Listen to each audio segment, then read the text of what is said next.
वह सदा मेरे साथ है, वह सदा मेरी सुनता है। धरती पर आया भगवान हमें क्या कहता है?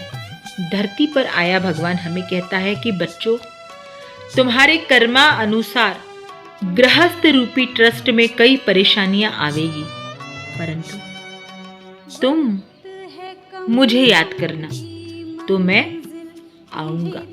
परंतु बच्चों को मेरी याद करना सहज नहीं लगता, जबकि याद सहज है।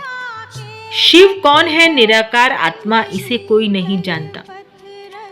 शिव को ना जानने से मूर्ति का नाम शिव रख दिया। अरे, मेरी बिंदी का नाम शिव है।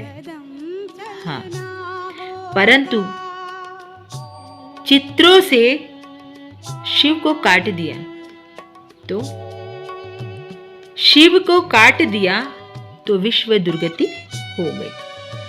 शिव एक आत्मा है, शिव निराकार है। शिव निराकार ज्योतिर्बिंदु, ज्योतिर्लिंग का एक मुख्य आधार है। क्या? कि यह दुनिया सत्य प्रेम को लेकर ही आधारित है और सत्य प्रेम के बिना पतन शुरू है। सत्य प्रेम केवल आत्मा से होता है और आत्मा ही शिव निराकार है। तो आत्मा से प्रेम वह करेगा जिन्होंने अपनी इंद्रियों को पावन बनाने में उस एक की याद में सत्य रस चखा है। तो जब हम अपनी कर्म इंद्रियों को पावन बनाते हैं तो इससे निरंतर सात्विकता ओरिजिनल उत्पन्न होकर एक आज्ञा चक्र एक्टिवेट होता है, जहां हम अपने हर एक कर्म इंद्रियों को जैसा ऑर्डर प्रमाण चलाना चाहे चला सकते हैं, परंतु सहज याद करना होगा। अब हम आसुरी मत, आसुरी वाइब्रेशन, आसुरी भोज में केवल सात्विकता की कोशिश कर रहे हैं, बने नहीं हैं। तो याद उस आत्मा की हमारे पाप को भस्म करती है और हमारी बुद्धि को इमर्ज करते हुए सत्य की ओर लेकर चलती है। सत्य की ओर चलना माना ही पावर है। तो वह सब नहीं इमर्ज करते, सभी को आकर्षण चाहिए।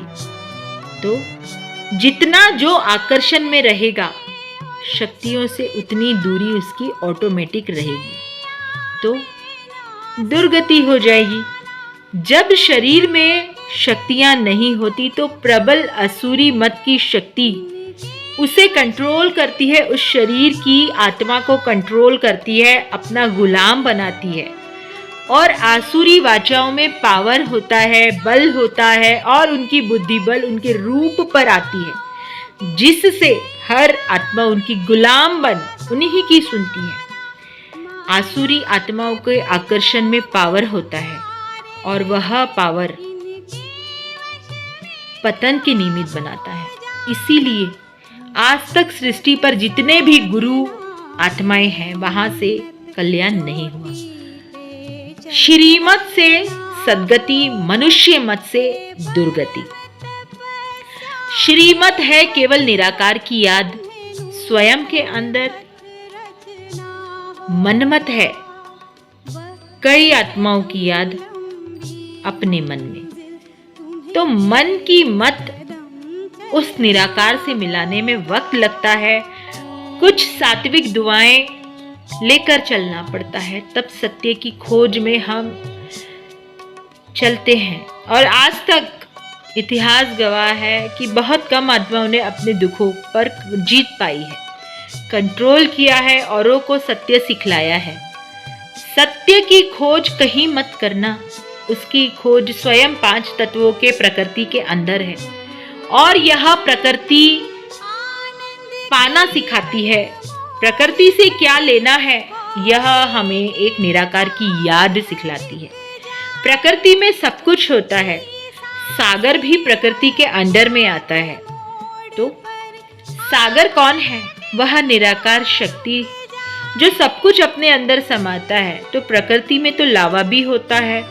तो प्रकृति से जो शक्तियां एक्टिवेट होती है वह श्वासोश्वास प्राप्तियां अच्छी बुरी हमें देती हैं। माना कि यह जो वाणी चल रही है कोटों में किसी को ही समझेगी, क्योंकि यह प्रबल बुद्धि की ओरिजिनल पवित्र वाणी है। इसमें मिलावट नहीं, ना किसी का धन लिया हुआ है, ना कोई आसुरी आकर्षण वाइब्रेशन है, अर्थात ना ही किसी की मिक्सअप वाणी है। तो यह डायरेक्टली आपको प्यूरिटी का बल देगी। एक एक शब्दों में गहराई है। समझदारों को केवल यहाँ से ताकतें मिलेगी। ओम शांति। इसी के साथ हम आपको और भी सत्यता की पावरफुल वानियां देंगे, जहां से शक्तियां आप सभी की बुद्धि खोलेगी कि प्राप्ति आपके अंदर है, प्रकृति में है। यह पंच तत्व को प्रकृति कहते हैं। ओम शांति।